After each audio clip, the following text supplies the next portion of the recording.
All right, hi everyone, welcome to the channel. My name is Dr. Ray, and we're going to jump right into it today. We're going to be doing a pet food evaluation.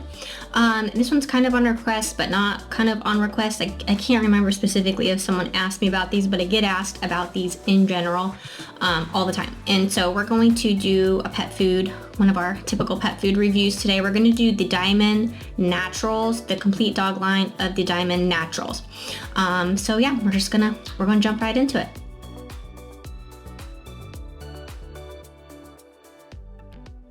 So if you follow me to their website really quick, it's diamondpet.com. They've got a couple different varieties. So they've got just the regular Diamond, they've got the Diamond Care, Diamond Pro 89, Diamond Naturals Grain Free, and the Diamond Naturals. We're just going to be doing the Diamond Naturals. If you guys really like this video and you want me to do some of the other ones, you need to like and subscribe and thumbs up and leave comments and all that stuff, because I gotta know if you like it.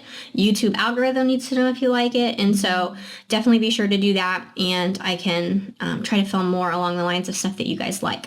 So from here, you click on the Diamond Naturals. And I mean, it's beautiful. I love the picture. I love the picture of the yellow lab. And so what we're going to do today is we're going to go through the pet food scoring system. I put together a chart, a little bit different than my other charts. If you like this format of a chart, let me know. Just testing out a couple different things. So again, something where I need your feedback on.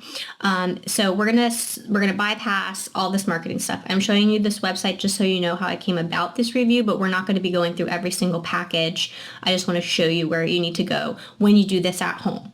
So we're going to bypass the marketing stuff. The pet food scoring system is what we're going to use to evaluate this food, which focuses on nutrition.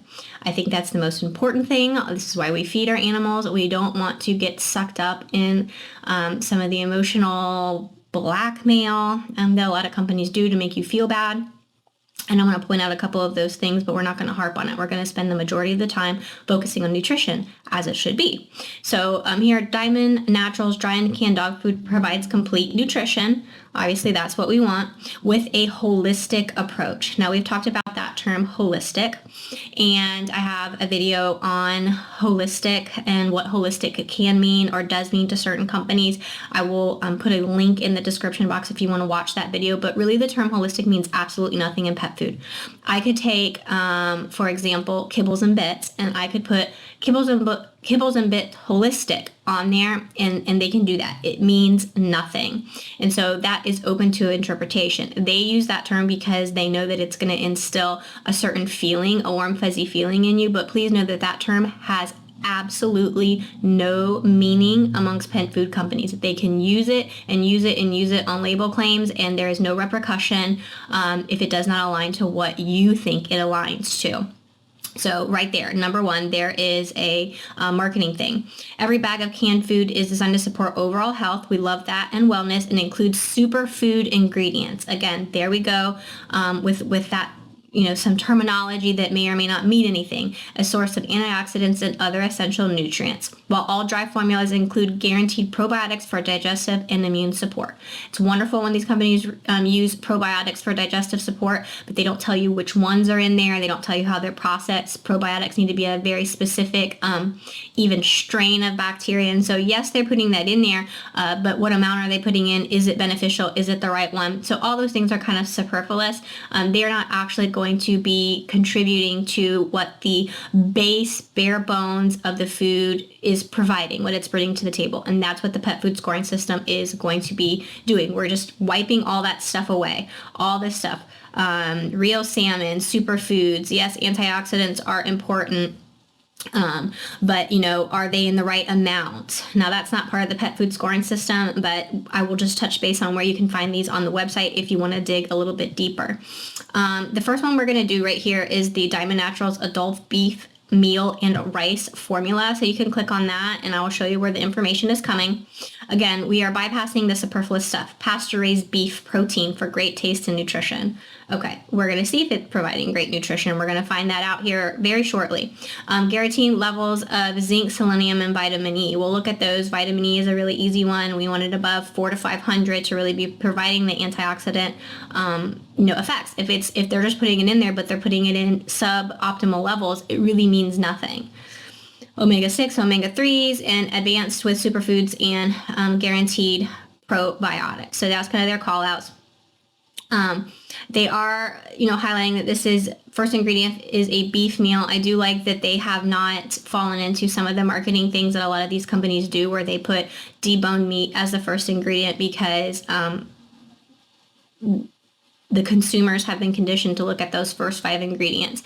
They were conditioned by pet food companies to do that, because looking at the first 5 ingredients really does not tell you anything, because they're listed by weight, not volume. So a lot of people think, well, if it's at the front and it's heavier, it must mean there's more in there. No, it does not. Because let's say if they wanted to play the ingredient game, what they would have done is they would have put first ingredient like deboned beef. And the reason why it's the first ingredient is because it has a lot of water in fresh deboned beef. There's actually not a lot of beef, okay? It's more water, but it puts it to the front of the ingredient list. They're being actually really honest and using beef meal, because beef meal is beef. It could be organ meat that's really highly nutrition, full of vitamins and minerals. It could be low quality too. We're going to find out as we go through the guaranteed analysis. But it basically is just taking all those things and it's putting them into a dry form. That way it's easy for a company to keep track of, to calibrate, incorporate into their recipes, because it's easier to measure that than beef that deboned beef, and there's going to be water content and things like that that need to be processed. So they're being really honest there, and I just wanted to point that out. The guaranteed analysis is on each of these foods, and you can look through them, but we're not going to be using the guaranteed analysis because there's minimums and maximums. And so I emailed the company, and they were extremely, extremely receptive. And they provided me with all 13 complete typical dry matter basis analysis parameters. And so we don't want to use this. We're going to be using the dry matter basis typical analysis that they provided. Let's just, because we said we would talk about it really quick. Vitamin E, these antioxidants, this marketing that's telling you they put all these superfoods and antioxidants in here. Let's pay attention right here. 150 150 international units per kilogram is pretty wimpy. Okay, so we want 400 to 500 to actually get antioxidant effects. We are not getting antioxidant effects at 150. So they're not lying. Yes, they did put it in there. Maybe they did get it from superfoods, but they didn't put enough of those superfoods in there. Let's go to the ingredient list just to see, for example, where the superfoods may lie. Still looking, we got kale. I think that's considered a superfood, so it's way down there. Chia seed, listed on the ingredient list. Blueberries, oranges, dried kelp, coconut, spinach, carrots, papaya, yucca. All that stuff's listed on the ingredient list so that you guys see that and you focus on it, but they're not putting enough of it in there to actually do anything. So be very, very careful with the ingredient list if you look at it at all, because these are the type of manipulative tactics that are getting used to take advantage of your innocence and kind of your naivety, that you don't know the ins and outs of the business side of pet food. Okay, so they are all using those things to try to trick you. So they're truths, but they're half truths. So yes, they put superfoods in there, but they don't put enough of them in there to actually provide antioxidant effects that are meaningful. All right, and then you got your calorie content, so that's where we're getting the calorie. Your feeding guide, the AFCO statement is right there, and then they talk about the different size bags that they have. So I've taken all that information for you for each of these foods, and I've compiled them into a chart, and then I scored them against my pet food scoring system. If you're not familiar with the pet food scoring system, I do have a video. Again, I will link that down below so that you can refresh yourself on how we play this little game. So now we're going to go to the chart. They did have, like I said, 13 options in the Diamond Naturals portfolio. So, there they all are. I did not do the cans, but again, you can just contact them for dry matter basis, and it's the exact same process. So pulling up the chart. And again, a little bit different than my normal chart. I did a different format, so please give me your feedback on whether or not you like this. I tried to put the scores right there, and I am using this little like gasoline gauge thing, just because I think it looked cute and it was fun. So starting here on the left corner, the adult beef meal and rice. It's the one we were just looking at. It is a correct life stage, so they're going to get a point for that. It was listed as an adult. It was formulated. All of these diets were formulated. So I highlighted on here the things that are red. These are things that they're getting point deductions for, and you can see that they are getting deducted for a formulation on all of these. And they did not feeding trial them. They did not put that extra effort into the research on their particular food to kind of get some data, get some published data there. So they do get kind of a deduction there. Is it the be all end all? No. If that was the only deduction they had, I wouldn't be thinking twice about it. But there were some other deductions, and we're going to be going over that. Feeding guide was correct. Another thing I'll say about the feeding guide, I went through and I calculated all of them, and some were correct and some were not correct. You will see that as we go through. The ones that were correct were just barely correct. And so what does that mean? It means that if you're following the package instructions for Diamond Naturals, there's a very good chance that they're suggesting that you overfeed your pet. I would probably do the calculation myself. And again, we have another video we'll put down in the description box on how to calculate that. But the feeding guides were shying really towards the upper limit. And most dogs are prone to obesity, and so that in general is not a good idea. Plus everybody gives treats and extra things. And so I would be very cautious. Even the ones that got the point for the feeding guide, it was extremely close to not getting. All these diets are grain inclusive. I think except for one, and we'll notate that none of these diets are raw. Now we get into the typical analysis that they provided me. These are not going to match, again, the guaranteed analysis on the website, because those are minimums and maximums and allows for wiggle room. These are the exact numbers that I procured from the company. So we are going to be evaluating these based on optimal nutritional levels as established in the textbook Small Animal Clinical Nutrition. So that's where we're seeing whether or not they meet the mark or they don't. That textbook is linked in the description box, so you can definitely find the statistics there. Otherwise, I am going to flash really briefly a chart that I compiled for our use, so you can take a look at this really quick. And then we're going to use those numbers for all the adult. If it's senior, we're going to use the senior version. If it's puppy, we're going to use the puppy version, large breed puppy version, and I will flash those up each time. So the protein, the fat, and the fiber, when compared to Small Animal Clinical Nutrition standards for optimal adult nutrition, were good. Where we ran into trouble was the calcium and phosphorus, and those are the minerals. And so they lost 2 points there. That's a total deduction of 3 points, which brings this down to a 7. Still a pretty decent option. However, that mineral content is pretty high at 2.4 and 1.6. So if you have a pet that's prone to stones, kidney disease, maybe is getting a little bit more advanced in age, you do have to worry about those excessive minerals. And what do they mean? It means that all this meal that they were putting in the food maybe was not the highest quality. So there are some companies that use meal and they are able to keep their calcium and phosphorus low. That means the meal was processed in such a way that they weren't just grinding everything up, all the bits and pieces, the feathers, the bones, the this, the that. They were actually taking high quality meat that had been deboned and using that in the meal. In this instance, and we don't know that for sure, but we may be able to infer that with the higher calcium and phosphorus content, maybe that meal had some extemporaneous bone and such in there that maybe it wasn't the highest quality. And so that's how you can judge the quality of an ingredient in a meal. You cannot just judge it simply on the name and say, oh, all meals are bad, because that's not true. Some companies use meals just because it's an easier way to measure and get a high concentration of protein source into a food, and doesn't have anything to do with quality. So this is how you determine whether or not a quality is there. You have to look at the mineral content and you have to look at the whole package. So all in all, this is a score of 7, but I would like to have seen the mineral content a little bit lower, and so there may be some better options across the brand. And so we're gonna keep looking. The next one, and we're going down the columns. The next one is the all life stages chicken and rice. Right there, I'm already not happy because it's all life stages. We do want the correct life stage, because when we have an all life stage food, that means that it's mostly tailored to puppies, because puppies are the most rigorous life stage, and so the company has to meet the requirements for that in order to say all life stages, which usually shoots the numbers up way too high for an adult. In this case, it is going to score a 6, so it is going to score a little bit lower than the adult beef meal and rice, but surprisingly the minerals were a little bit more balanced in this one. And so even though this was an all life stage food, for me personally, if it was between picking the adult version and this all life stage chicken and rice version, even though the chicken and rice scored a 6, this is where I want you guys to use your brain and not just go based on the numbers, and not just, because a lot of people do that. Don't just look at the first 5 ingredients. Don't just look at Dr. A's pet food scoring system. Use your brain. Even though this scored a 6 because it was all life stages, it was actually more appropriate than the adult beef and mineral, or excuse me, the adult beef, meal, and rice. So it did score a 6, but I still feel like I personally would like this better than the adult beef.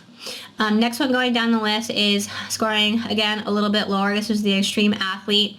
The reason why they're calling this extreme athlete is because they are putting more protein and fat in there. However, with the more protein and the more fat, they are shooting that calcium and phosphorus level really high up. And so there were some other brands that I feel do an extreme athlete better. So yes, maybe your athlete needs a little bit more protein and fat, but we don't want to do that as a sacrifice to the kidneys. And so I think there are some other brands that were able to increase the protein and fat ratio for our high performance athletes, but still kept the minerals at a reasonable level. And so for me, that was just kind of an E, and it only scored a 5 out of 10. Lamb meal and rice is the next one, so we're going over to the next column. Again, it was formulated, and so they had a point deduction there, and the feeding guide was more than 10% off, and the high, to the high end, and so that is why they got a deduction on the feeding guide. Again, same issues that we are seeing. I'm assuming the meal stock is very similar. Processing is very similar. We are over again on the calcium and the phosphorus, which is only going to bring this up to a 6, but not as good a 6 as the all life stages. All life stages was still a little bit better. Large breed chicken and rice. The next two are large breed adults. I want to just really briefly touch on large breed adult, small breed adult. The standards are the same. There is no special standards for large breed adult or small breed adult. They all go based on the adult standards. Why is that? It is because the growth stage we're past the growth stage.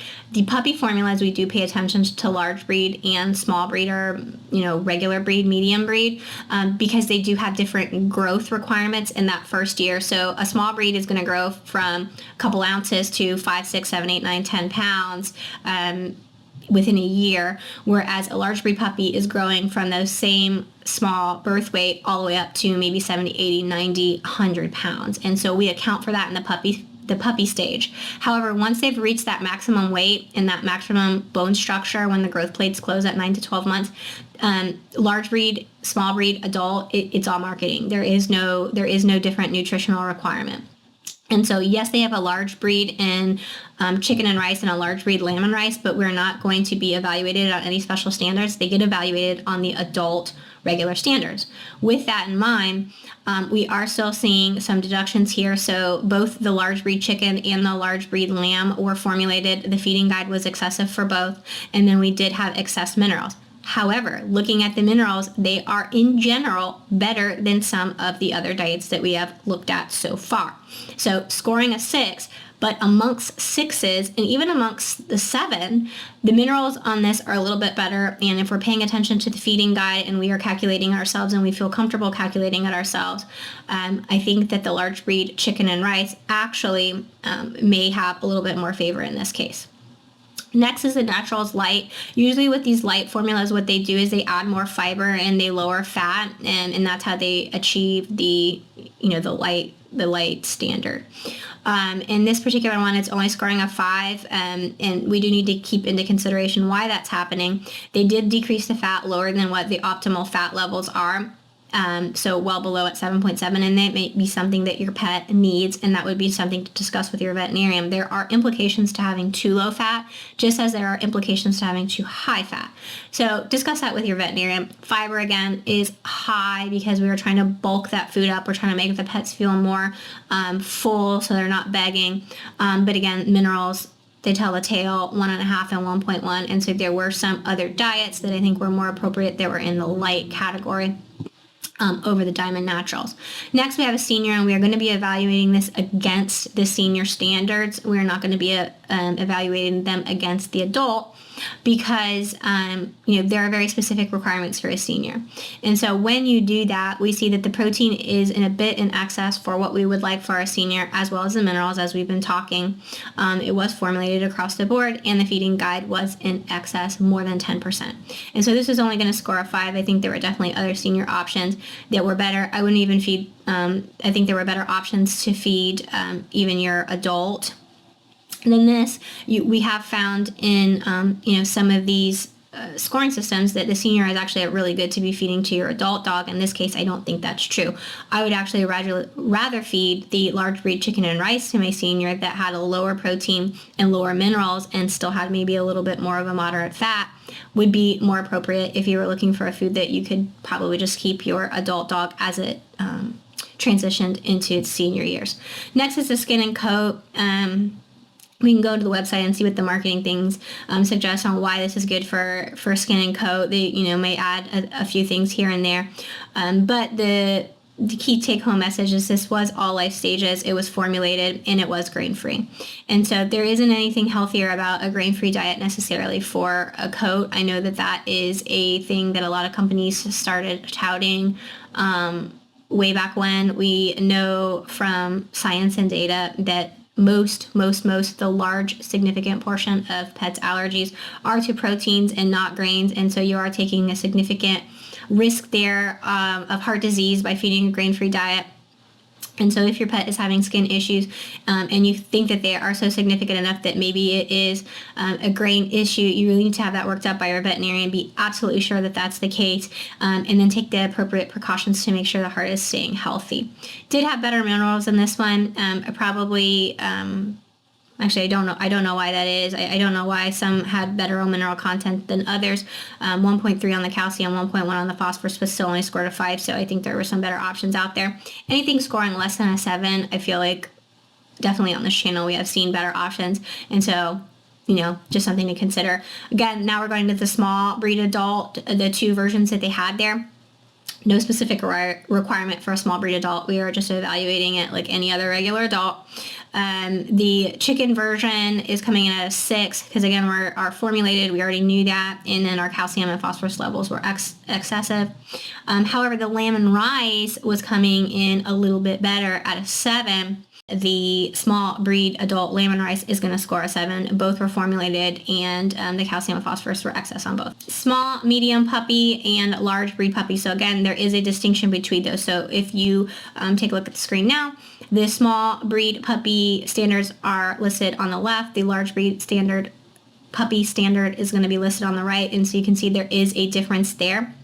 The small, medium puppy chicken and rice actually seems to be the sweet spot for this company. It's going to score an 8 because the only thing was off was that it was formulated and slightly excess in protein, which for a puppy, I don't think that that's a big deal. I think that should be perfectly fine. The large breed puppy, though, was off on the fat, the calcium and phosphorus, and those have to be it was also formulated, but the fat, the calcium, and phosphorus have to be probably the most important factors in a large breed puppy because that is what we are trying to regulate when we're feeding a large breed puppy. We want lower fat and lower minerals so that bone growth is being achieved appropriately. And so when we have too high fat, calcium, and phosphorus, that's when we are leaving our pet open to metabolic bone disease. And so the large breed puppy formula actually only scored a 6. All of the diets, if we're looking across them across the board, it looks like the winner would be the small, medium puppy chicken and rice. The problem is that scored an 8, and if you want to stick with Diamond Naturals, where do you transition your adult? I would say personally for me, even if I had a small breed dog, I would probably be considering the large breed chicken and rice formula and calculate, feeding for myself and not go based on the feeding guide. Just because it had the lowest minerals, even though it scored a 6, whereas the adult beef scored a 7. Those minerals were just way too high for me. So my favorite pick, and you can leave me your favorite pick in the comments below, would have been for the adult, the large breed chicken and rice, and then of course the puppy. So yeah, that was Diamond Naturals, I guess in a nutshell after 26 minutes. But I hope you guys enjoyed it. I hope you will like and subscribe, leave a comment, help me get into that algorithm so that we can share kind of a methodical approach with our friends that maybe are struggling. So yeah, I will catch you guys next time on my next video. Bye.